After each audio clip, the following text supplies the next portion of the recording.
good morning, everyone. It is such a wonderful day today. I thank God for waking me up this morning to see this beautiful day. And I tell everyone when we get started on that tomorrow is not promised to anyone.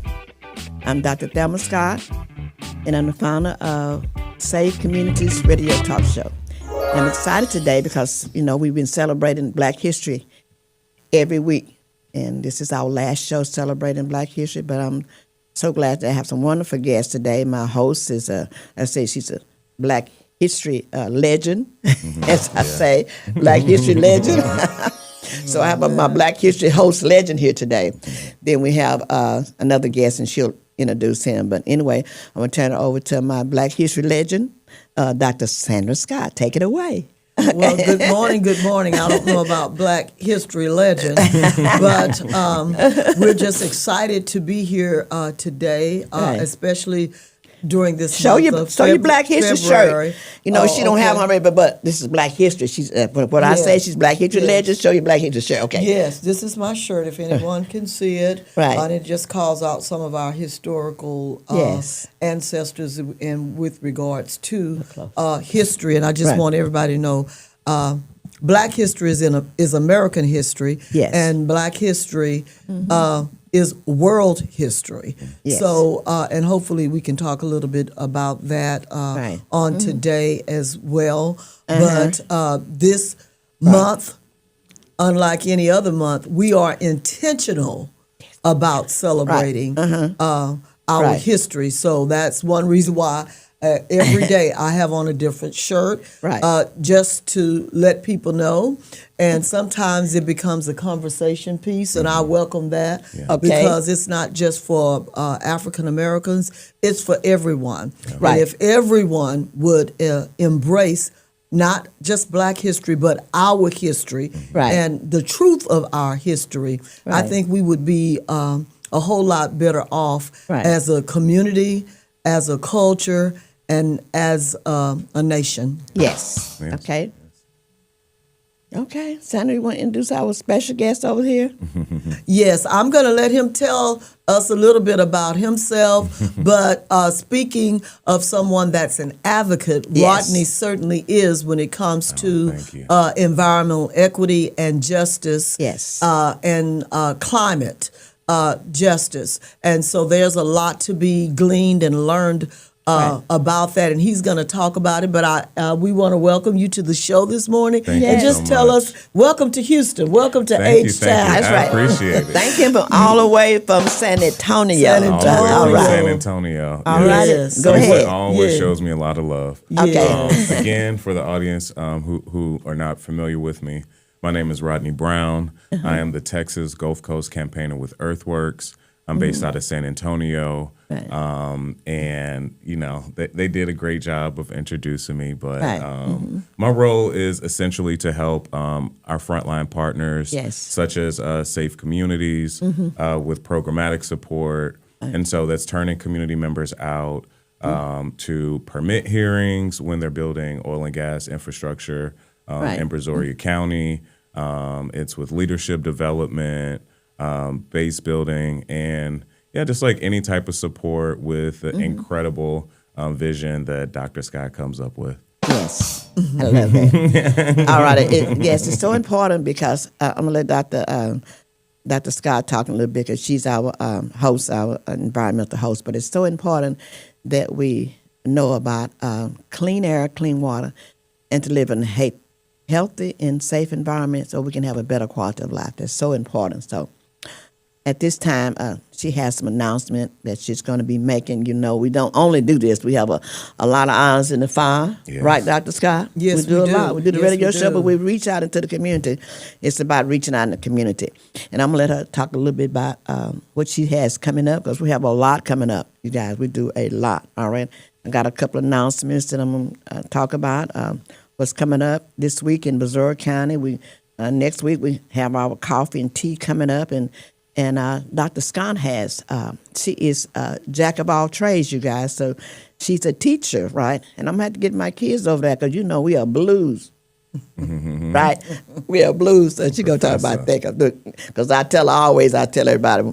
And my daughter, yesterday, we went to celebrate my husband's birthday. It was his birthday on yesterday. He would have been 76 if he would have been alive, so we was talking about it. And my daughter was sitting there, so my husband's favorite song is the last $2, right? Yeah. You know, we never spend them last $2. Got one for the jukebox. And one for the bus fare. And one for the bus fare. Yesterday I had fare, so this is blues. Yes, I love the blues. But I got to get the kids over there listen because she is a blues legend. Now, I know that is a legend, okay? All right, wow. Blues legend. Okay, tell us blues history legend. History legend. Okay, but well, tell us about talking it. And I'm not a legend. I hate to use that term because yes, you are in my book. In our book. Well, okay. Thank you so much. Okay. Thank you so much. She's a little biased. You know, thank you so much. Yes, she's seen your work before. Yeah.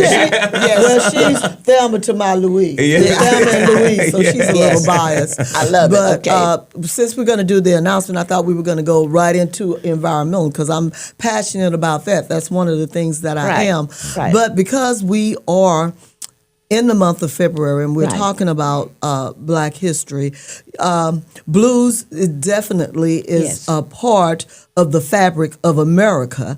And we know that blues was born out of a time in this country where we had folks coming out of slavery, some folks, and we had the minstrels and folks coming out of their various communities and diverging into the cities and started playing and talking and singing in the griot, African griot fashion, telling stories. Right. And so that's what blues is all about. And it has changed over the years, but yet some things still remain the same. Right. I'm on the board of directors for the Houston Blues Society. Okay. And we are starting up and I'm over the education portion of that for the society, and we are starting up a series of classes on blues. The history is called Blues 2.0, and my series is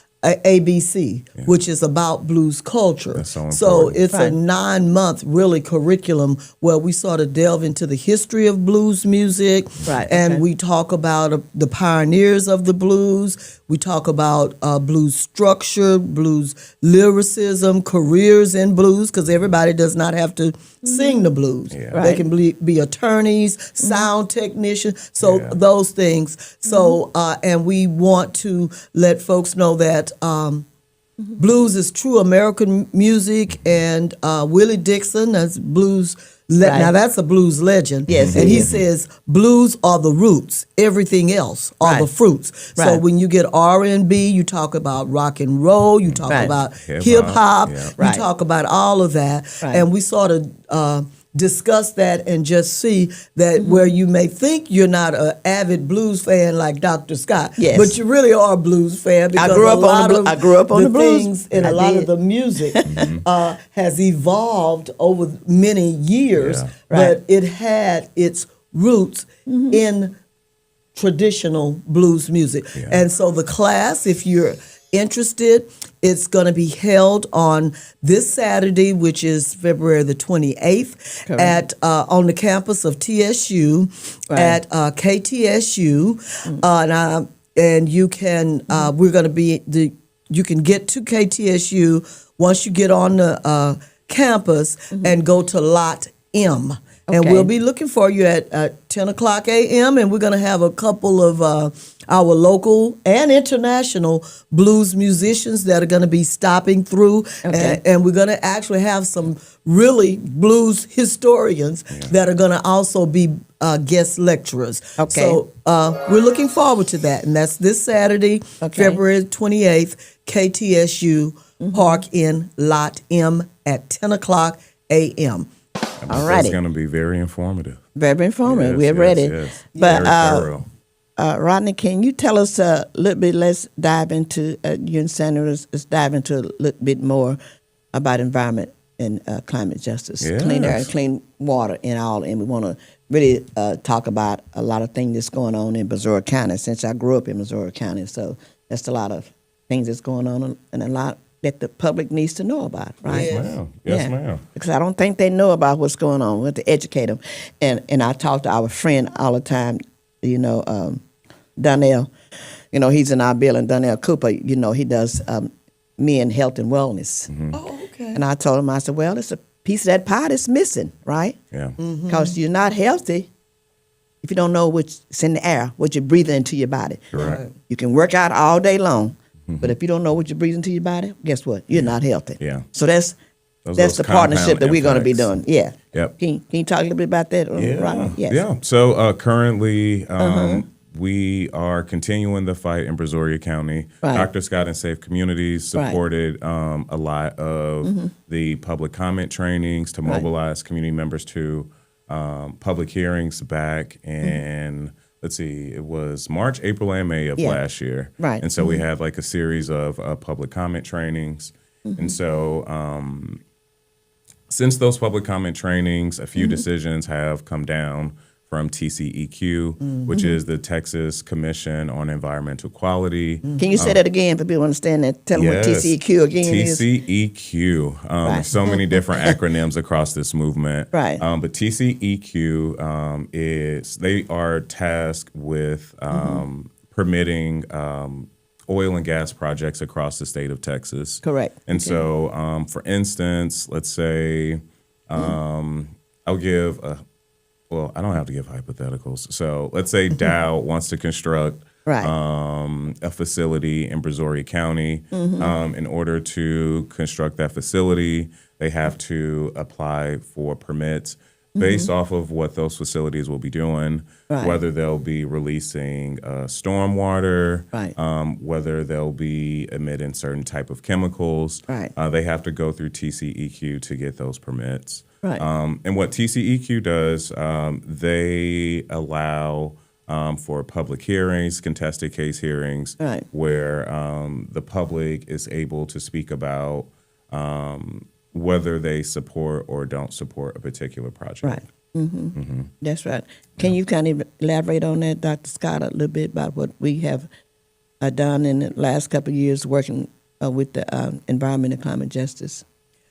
Yes, and piggybacking on what Rodney said, the TCEQ, they are tasked with allowing permits or approving permits. And a few years ago, we were able to go to Austin and testify at the TCEQ sunset hearing. And the sunset hearing was I think it's every 12 or 13 years. Yes. And which allows commissions like this to exist. Correct. The TCEQ, although in that acronym it says quality, but one of their missions or goals is to, and they always like to bring this up, is that we're looking out for the economic prosperity of the state of Texas. And it's up to us, and it's incumbent of us to say, yes, we understand the economic implications,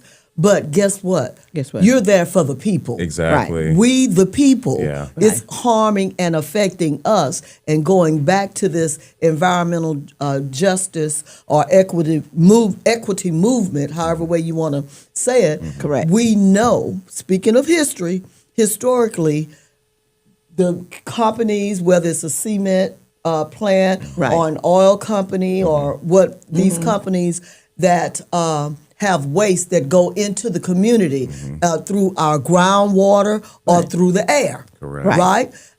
So that started many, many years ago because these communities, black and brown, and not only black and brown, any community that does not have access to to their voice, and are not sometimes allowed to go into these boardrooms and speak truth to power, to let them know these things are affecting our communities. You can eat good vegetables all day long, but if you're growing vegetables in a soil that has been contaminated by chemicals, guess what? You're not healthy. You're not, exactly. Or your health has been compromised. Your health is being compromised. And of course there or data and statistics that will prove this out. And as we work in this movement, we try to be the voices of those in the community that are not able to come out for whatever reason, or don't or can't articulate what's going on in their communities. Yeah. So we become their voices. Correct. Yes. To do that. Yes, ma'am. And we have some wonderful agencies and proponents that go out not just within the communities and within organizations, but we go nationally. I mean, we've gone to Washington, D.C. We go to Austin because we take that opportunity to let folks know that we, the people, we're all for prosperity. Like Miss Scott and Dr. Scott and I were talking earlier. Look, we're all stockholders in some of these companies. Right? Yes, ma'am. But it shouldn't be profit over people. Right. Exactly. Right. And that's one of our chants. And some of the things that we have gone to and have participated in, as you say, New York City, New York City, and even in California, but in New York City, a couple of years ago, in this past year, we went there once again to speak truth to power to the financiers on Wall Street, to let some of these companies know you're financing these companies that's coming into our communities, and you're damaging the ecosystem, and you're damaging people, living people. We know that there's low birth rates, birth rates are affected, cancer, Cancer Alley, we know that even in Fifth Ward here in Houston. So a lot of these companies in New York City, they're and international companies, they're national and international companies, and I won't say their names to bear no blame. I don't have a problem doing it, but I won't on this forum. But we let them know that when you're financing these companies, just know what you are financing. Correct. And so it's very important that we have a voice in our community. And speaking of our community, when TCEQ comes in, and they will, and it's part of what they have to do when they offer these hearings, they invite the community. But a lot of times, if you don't have access to internet, or you do not have those channels of communication, the legislation, and all of that, you don't know.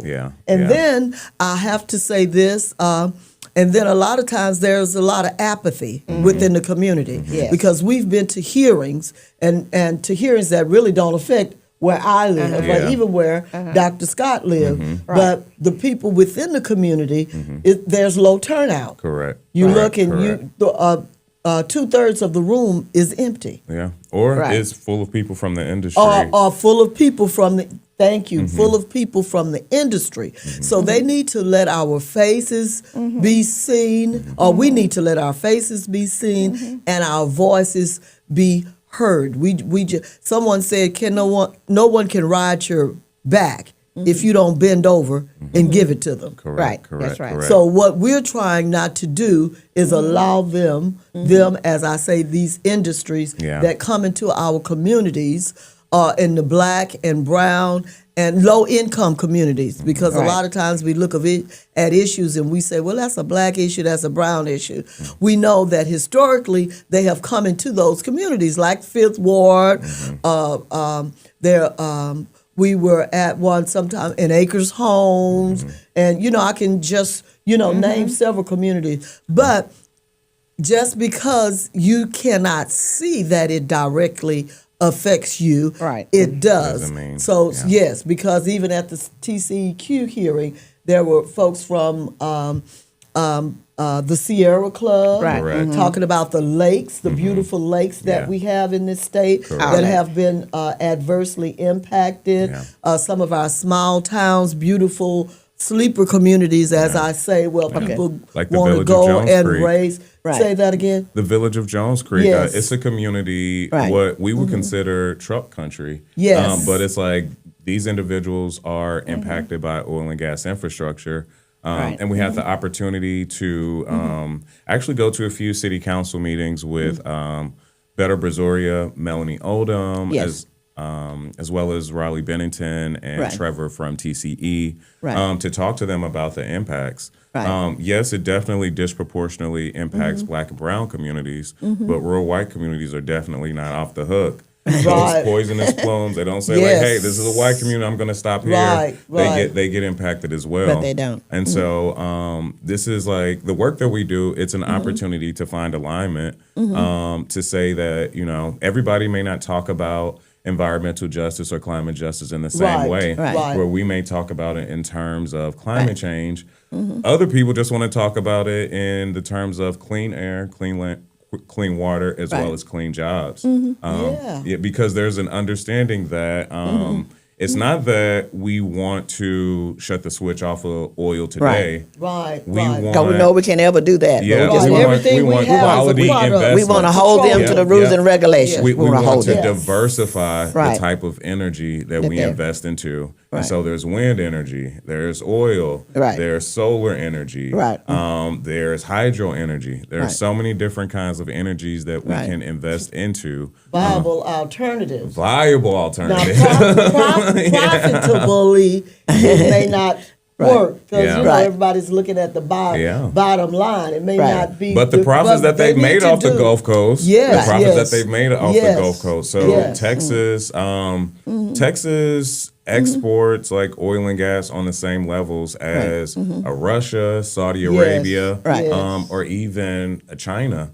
And so I tell people all the time across the Texas Gulf Coast that if Texas was getting its proper equitable kickbacks, equitable profits, Texas would look like Dubai.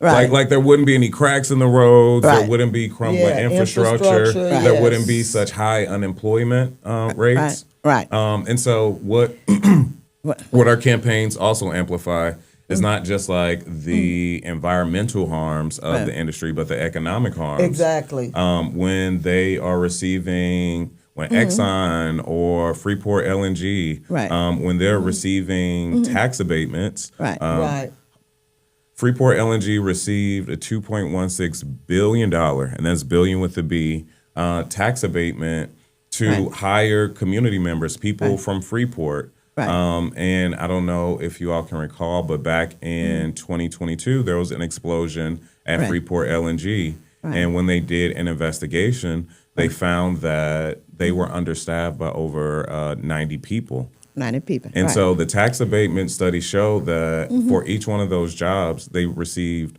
$1.2 million in tax abatements for those jobs. But they were understaffed, over 94 people. So where did that over $100 million go? And a lot of people don't know that. So that's very good information. And we need representation there because, our community partner is running for city council. Melanie Oldham, she's running for city council because they need, because we want to say congratulations to her because they need Melanie. Congratulations, Melanie, because they need representation on the city council. Correct, to be able to help this. So we are so proud of her to taking the step. Taking the step. That's very important to take the step to do that. Yeah. So congratulations. Go ahead. Sorry, go ahead. No, I thought you were going to quote one of the things that we say. And I applaud Melanie and everyone that wants to be a part of the decision making, even in the corporate boardrooms. Because there's a saying: if you don't have a seat at the table, then guess what? You're part of the menu. Yeah, you're on the menu. So we don't want to be on the menu. That's Reverend Caldwell. Reverend Caldwell. Reverend Caldwell taught us that. He didn't coin it, but he sort of says it, and so we say that as well. Sure. Seat at the table. And another thing you brought up, election, and we're in the primary election cycle. And one of the things that we need to do, we know there's jobs and health care and so many other things that can be on the agenda, but I say we the people, we need to, when we vet and talk to these candidates, we need to ask them, what is your stance? That's right. What is your stance? What is your stance? We have to be our own lobbyists because we know the pharmaceuticals have huge lobbies. Yes, we know oil and gas industry have huge lobbyists. So we have to be our own speak. advocates. We the people have to speak, and also hold our elected officials who pass the laws, the legislature, right? Yes, ma'am. Yes, we ma'am. need to hold them accountable. Yes, What ma'am. is your stance on this? What is your stance on that? Yes. And put folks in office that are pro environmental equity or justice. Correct. Right? So we need to do that. And we, like I say, if we take them I can't think of the term, but if we make sure or we ask them and hold them accountable for that, you know, and get those type of candidates like the Melody and whatever, because we have not gotten this concept in our heads. Down there. And I know they try to fix it and manipulate it, and I won't go down that rabbit hole. But I say we put you in the office and we can't take you out. What we are. We can vote you out. We the people. So I just encourage the community to be more involved in that. Like I say, I know we have a whole list of issues. And it grows, seems to me, daily. But we're talking about environmental equity today. And on that note, Dr. Scott, we're going to pause a minute here for our second segment, and we're going to let our other two guests, and Ronnie going to let them sit there. And Ronnie going to come and stand by me because he's going to be at the end of the show. We have two more guests. Ronnie going to put the seats there. You come over here and let those two other guests come in, and I know Dr. Scott is ready to ask them many questions, so we're gonna she's ready. So you guys, so just hold on. We're getting ready for our second segment of our show. We have two other guests that's waiting, so we're gonna let them come in, and we'll start in a few minutes. So give us about 5 to 10 minutes. We'll be right back. Save Communities, Radiodabang. Thank you.